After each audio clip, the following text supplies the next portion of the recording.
Hello students, how are you. बेटा, हमने last slide में सोशल कॉज के बारे में बात किया था, कॉजेज ऑफ फ्रेंच रिवॉल्यूशन के बारे में बात किया था। उसमें जो पहला पॉइंट हमने किया था वो था सोशल कॉज, ठीक है ना। अब जो नेक्स्ट जो हमारा जो पॉइंट आता है वो है इकोनॉमिक कॉज। वो हमारा क्या आता है? इकोनॉमिक कॉज, ठीक है ना। यहाँ पर जो आर्थिक जो कारण बने उसके बारे में मैंने यहाँ पर लिखा है। Substance crisis. The population of France rose from about 23 million in 1715 to 28 million in 1789। कितना बड़ा बात है, देखो जरा आप। 23 मिलियंस 1715 तक थी, जो बढ़कर के 28 मिलियंस हो गई 1789 तक। 1789 तक, during the 18th century, which created a situation in which the grain production could not meet the demand. जब बेटा पॉपुलेशन बढ़ेगी तो उसके साथ साथ प्रोडक्शन भी तो बढ़ना चाहिए ना। प्रोडक्शन नहीं बढ़ा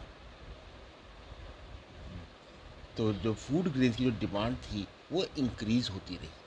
तो मैंने सेकंड पॉइंट लिखा है, this increase the demand for the food grains, however production could not keep pace. However production could not keep pace with the demand, which ultimately increased the prices of the food grains. अब मैंने आपको पिछली slide में बताया था कि वहाँ पर जो फूड है वहाँ पर नॉर्मली ब्रेड यूज़ करते हैं, जिसको हम लोग कहते हैं पाव, ठीक है ना। तो द ब्रेड ऑफ प्राइस, जो प्राइस था, the price of bread which was staple diet of the majority rose rapidly. Most workers were employed as laborers in workshops whose owner fixed their wages, but wages did not keep pace with the rise in prices. वहाँ पर जितने भी लोग थे वो workers थे, mostly workers थे, और वो लोग फैक्ट्रियों में काम करते थे, वर्कशॉप्स में काम करते थे। उनको उनके बदले में तनख्वाह मिलती थी, और जो तनख्वाह मिलती थी वो इतनी नहीं होती थी कि वो अपनी ज़रूरतों को पूरा कर सके। मैंने यहाँ पर लिखा है, most workers work as a labourers in workshop and they didn't see increase in their wages. Next point है, situation became worse whenever drought और हेल रिड्यूस द हार्वेस्ट। उस समय स्थिति बहुत ही बेकार हो जाती है। जिस समय किसान सामान तो बोता है, लेकिन अचानक से फसल नष्ट हो जाए किसी कारणवश, चाहे वो बारिश के कारण हो, चाहे वो ड्रॉट के कारण हो, चाहे वो ओले के कारण हो, उस समय सिचुएशन खराब हो जाती है। नेक्स्ट पॉइंट है बेटा, this led to the scarcity of the food grains or substance crisis, which started occurring frequently during old regime. यहां पर जो मैंने लिखा है बेटा, जरा इसको ध्यान से देखें। this led to the scarcity of food grains. scarcity का मतलब होता है कमी। scarcity का मतलब क्या होता है? कमी। खाद्यान्नों की कमी हो गई। और सब्सटेंस क्राइसिस, यहां पर सब्सटेंस क्राइसिस, इस वर्ड को ध्यान में रखना, क्योंकि ये वर्ड नॉर्मली क्वेश्चन के रूप में पूछा जा सकता है। Define the term substance crisis. Define the term substance crisis. अब आपको पता होना चाहिए कि सब्सटेंस क्राइसिस होता क्या है। तो इसकी एक लाइन की डेफिनेशन है, एन एक्सट्रीम सिचुएशन। मैं फिर से बोल रहा हूँ, जरा ध्यान से सुनना। An extreme situation where the basic means of livelihood are endangered, खतरे में हो, जरूरत की चीज़ें जो हमारी डेली नीड्स हैं, लाइवलीहुड्स, वो खतरे में हो, ऐसी स्थिति को हम लोग क्या कहते हैं? Substance crisis. क्या कहते हैं? Substance crisis. ठीक है ना? अब देखिए मैंने यहां पर एक चार्ट बनाया है कि हार्वेस्टिंग खराब हुई, खराब हार्वेस्ट हुआ, उससे क्या होगा? स्कैरसिटी ऑफ ग्रेन होगा, कमी हो जाएगी। जब कमी होगी तो मार्केट में उसका प्राइस राइज करेगा, मार्केट में उसका प्राइस राइज करेगा। उसके बाद क्या होगा? The poorest can no longer buy bread, जो गरीब से गरीब आदमी है क्या वो खरीद पाएगा? नहीं खरीद पाएगा। इससे क्या होगा? Food rights and weaker bodies. उसके बाद महामारी फैल जाएगी, डिजीज, एपिडेमिक डिजीज, और लास्ट में कई लोगों की मर जाएंगे, उसमें डेथ हो जाएगी, उसमें डेथ हो जाएगी। आया बात समझ आपको? हाँ, ये था आर्थिक कॉज, जिसको मैं इंग्लिश में कहूँगा इकोनॉमिक कॉज। मैंने यहाँ पर ब्रैकेट में लिखा है the struggle to survive, the struggle to survive. Hindi में कहते हैं जीने का संघर्ष। क्या कहते हैं हम लोग? जीने का संघर्ष। ठीक है ना? अब हम लोग नेक्स्ट पॉइंट करते हैं बेटा, वो है पॉलिटिकल कॉज, जिसको मैंने आगे लिखा है डिप्लीटिंग कॉज। क्या लिखा है मैंने आगे? Depleting resources. ठीक है ना? अब यहां पर देखिए जरा यहां पर देखिए, number 1, Louis 16 came into the power in 1774 and founded empty treasury। इस पॉलिटिकल कॉज को बताने से पहले यहां पर थोड़ा सा मैं आपको लुईस 16 के बारे में बता दूं। जिस समय फ्रेंच सोसाइटी की बात चल रही थी लेट 18th सेंचुरी में, तो वहां पर since 1589 the Bourbon dynasty ruled. वहां पर कौन सी डायनेस्टी रूल करती थी? Bourbon, BOURBON, Bourbon dynasty ruled France and the king was absolute monarch. King ही सब कुछ होता था, राजा ही सब कुछ होता था। In 1774 Louis 16 of Bourbon family became the king. Louis 16 जो बॉर्बन फैमिली का था, वो वहां पर राजा बन गया, वहां पर राजा बन गया। ठीक है ना? तो क्वेश्चन आएगा, who was the king of Bourbon dynasty? You have to write a Louis 16। ठीक है ना? लुईस 16। तो लुईस 16 जो थे, किंग जो थे, उन्होंने शादी किसके साथ की? ऑस्ट्रियन प्रिंसेस के साथ की। किसके साथ की? ऑस्ट्रियन प्रिंसेस के साथ की। उनका नाम क्या था? Mary Antoinette, Mary Antoinette. ठीक है ना? तो मैं यहां पर क्या बोलेंगे हम? Louis 16 married to the Austrian princess Marie Antoinette. ठीक है ना? जिस समय वो राजा बना था उस समय वो ट्रेजरी खाली थी, उस समय वो ट्रेजरी खाली थी। मैंने पहला पॉइंट यही लिखा है, Louis 16 came into the power in 1774 and founded empty treasury. अच्छा, ट्रेजरी खाली क्यों थी? अब क्वेश्चन यहां पे भी तो आता है ना भाई, राजा बना तो उसकी ट्रेजरी खाली क्यों थी? क्योंकि ये लोग क्या करते थे, इससे पहले वो लोग लड़ाई में लिप्त रहते थे। ठीक है ना? तो जिस समय वो राजा बना when he became the ruler, he founded an empty treasury. Long years of wars and the extravagant lifestyle and had drained the financial resources of France.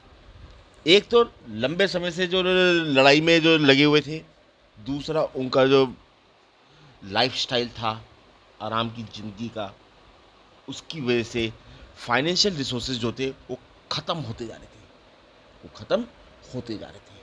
मैंने सेकंड पॉइंट लिखा है, long years of Wars had drained the financial resources of France. अब बात आती है कि जब ये सब चीज़ें हो गई, the cost of maintaining an extravagant court at the immense palace of Versailles also added to the problem. भैया एक बात सुनो, सब चीज ठीक है, हो रहा है, हो जो हो रहा था हो चुका, लेकिन जो फोर्ट है या जो कोर्ट है उनको मेंटेन करने के लिए तो मनी चाहिए ना हमको। उनको मेंटेन करने के लिए हमें मनी का जरूरत पड़ेगा कि नहीं पड़ेगा?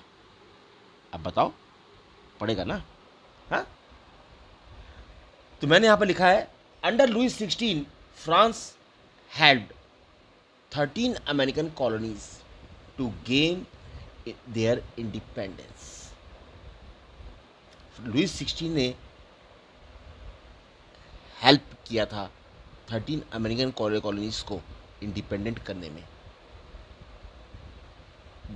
और उनका कॉमन एनिमी कौन था?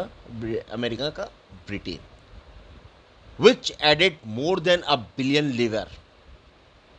to a debt that had already risen to more than $2 billion.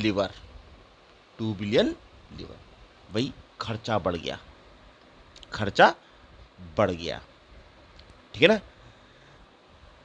तो यहां पर एक बात जो जानने वाली है, that the war added more than $1 billion levers.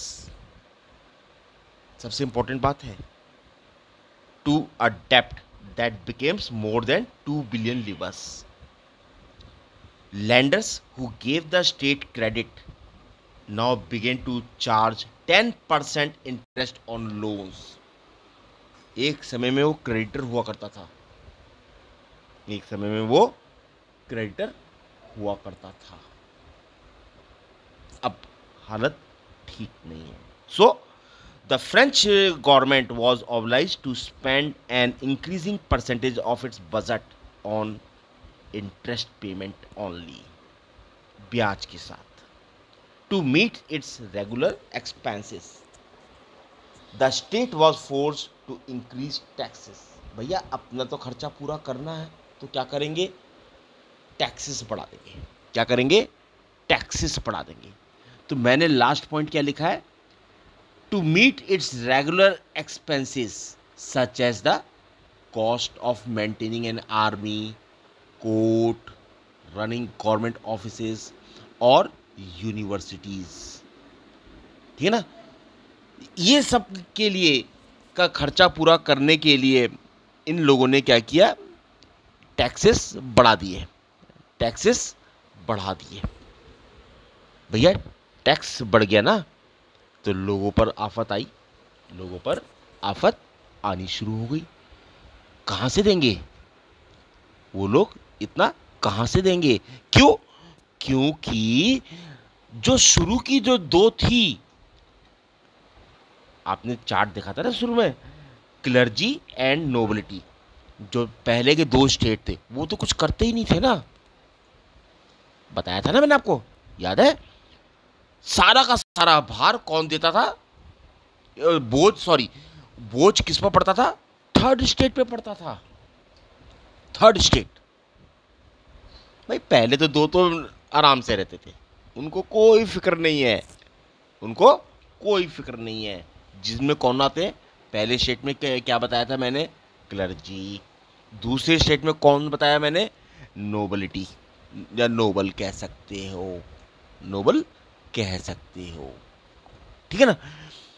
अब बेटा इसके बाद हम लोग जो बात करेंगे अगली स्लाइड की, वो है growing middle classes. Growing middle classes, ठीक है। अब हम लोग इसकी बात करते हैं। यहां पर जो मैंने लिखा है पहला पॉइंट, जरा उसको ध्यान से देखिए, फिर मैं समझाता हूं। The 18th century witnessed the emergence of social group termed the middle class, who earned their wealth through overseas trades from manufacturing of goods and professions. यहां पर 18वीं शताब्दी में, 18th सेंचुरी ना, a new social groups emerged, नए नए आए, groups आए, ठीक है ना, वर्ग आए, who were known as the middle class. वो क्या कहलाए? मिडिल क्लास कहलाए। They had become rich through expansion of overseas trade. भैया व्यापार किया, व्यापार से वो अमीर भी बनते गए, व्यापार से वो अमीर भी बनते गए, ठीक है ना। This class was educated, believe that no group in society should be privileged by birth. इसको जरा ध्यान से सुनना, लास्ट के 3 वर्ड, प्रिविलेज्ड बाय बर्थ। उनका मानना क्या था कि ऐसा कोई ग्रुप नहीं होना चाहिए समाज में जिसको जन्म से ही सारी सुख सुविधाएं प्राप्त हो, सारी सुख सुविधाएं प्राप्त हो। नहीं समझ में आया? हाँ, मैं एक बार फिर से बताता हूं। इन एजुकेशनिस्ट लोगों का क्या कहना था, या जो पढ़े लिखे जो लोग थे उनका क्या कहना था कि इंसान को जन्म से कोई सुविधाएं नहीं मिलनी चाहिए, बल्कि उनको उनके मेरिट के हिसाब से काम मिलना चाहिए। नहीं समझ में आया? यहां पर एक लाइन मैं बोलता हूं, जरा ध्यान से सुनना। In addition to the merchants and manufacturers, there were lawyers and administrative officials who were educated and believed that no groups of society should be privileged by birth, but their positions should depend on merit. Merit के आधार पर उनको काम मिलना चाहिए। आगे ना बात समझ में? हाँ, चलिए next point. They were inspired by the ideas put forward by the various philosophers and became a matter of talk intensively for these classes in saloons, coffee houses, and spread among people through books and newspapers. अच्छा, एक बात बताओ, आप लोग बाहर जाते हैं, अब जब बाहर जाते हैं तो उसमें मैं 2 जगह के नाम यहाँ पर लिखे हैं। एक तो सैलून्स लिखा है, बार्बर शॉप, दूसरा मैंने लिखा है कॉफी शॉप्स, ठीक है ना। है तो बहुत सारे, मैंने 2 ही लिखे हैं। आपने कभी नोट किया होगा कि जब हम वहाँ जाते हैं कितनी सारी बातें पता चलती हैं, लोग कैसे कैसे डिस्कशंस करते हैं वहाँ पर। देखा ना आपने, वहाँ पर डिस्कशंस कैसे कैसे चलते हैं। ये 2 जगह ऐसी हैं जहाँ पर डिस्कशंस का दौर चलता है।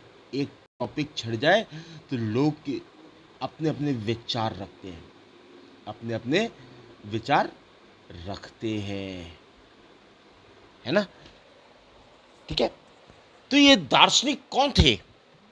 ये दार्शनिक कौन थे? ये 3 दार्शनिक, जिसको हमने फिलोसोफर कहा है, 3, जिसके बारे में मैं अभी आगे बात करूंगा। उससे पहले एक लास्ट लाइन और पढ़ लेते हैं, that the American constitution and it's guarantee of individual right was an important example for political thinkers in France. Political thinkers in France. ठीक है। अब देखिए, मैंने यहाँ पर फिलोसोफर्स की बात किया था अभी थोड़ी देर पहले, तो 3 फिलोसोफर्स थे उस समय, और वो फिलोसोफर्स जो थे उनके नाम है, number 1 John Locke. John Locke, उनकी बुक जो उन्होंने लिखी थी, 2 treaties of government. 2 treaties of government 1 marks का क्वेश्चन आता है बेटा, ध्यान में रखना, चाहे तो एमसीक्यू में पूछा जाएगा या 1 मार्क्स के में पूछा जाएगा क्वेश्चन के रूप में, है ना। Who wrote the book 2 treaties of government? You have to write one word answer, that is the John Locke, ठीक है ना, in which he criticized the doctrine of the divine and absolute right of the monarch. उसके बारे में उन्होंने लिखा था। अच्छा, in this book John Locke suggested that the purpose of political societies was to defend the life, liberty and property of citizens of that society,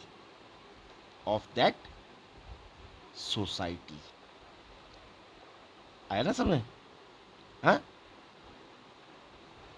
ठीक है। The only source of authority for the government is people. जनता सर्वोपरि है, जनता सर्वोपरि है। Next क्या है? Next कौन है? Jean Jacques Rousseau. उनकी बुक का क्या नाम था? Social contract. Social contract, in which he proposed a form of government based on social contract between people and their representative, ठीक है। तो जो उन्होंने बुक लिखी थी उसमें रसियो ने आर्ग्यू किया against the idea that monarch were divinely empowered to legislate, as he asserted only that the people who were sovereign had that all powerful rights, उनको सारे अधिकार होने चाहिए। तीसरा फिलोसोफर कौन थे बेटा? मोंटेस्क्यू। कौन थे? मोंटेस्क्यू। उनकी बुक का नाम क्या था? The spirit of the laws. The spirit of the laws, in which he proposed a division of power within the government between the legislative, the executive and the judiciary, ठीक है ना। अब ध्यान से सुना, he was a great philosopher, बहुत बड़े philosopher थे, who opposed the theory of the divine rights of the king, ठीक है। नहीं समझ में आया? आ गया ना? हाँ? In this book The Spirit of the Laws, he stressed the concept of separation of the power. Power का विभाजन, ठीक है ना, किस किस के बीच में? लेजिस्लेचर के बीच में, एग्जीक्यूटिव के बीच में, जुडिशरी के बीच में, ठीक है ना, ताकि कोई करप्शन ना हो पाए, करप्शन दूर हो जाए, एडमिनिस्ट्रेशन में जितना भी करप्शन हो रहा है उससे दूर हो जाए। His concept of the separation of power was a great instrument against the despotic rule of French emperor, ठीक है ना, फ्रेंच एम्परर, ठीक है बेटा। आज बेटा हमने 2 स्लाइड किया है, अगली स्लाइड में हम लोग पढ़ेंगे द आउटब्रेक ऑफ रिवॉल्यूशन, ठीक है ना। चलिए, ओके, थैंक यू।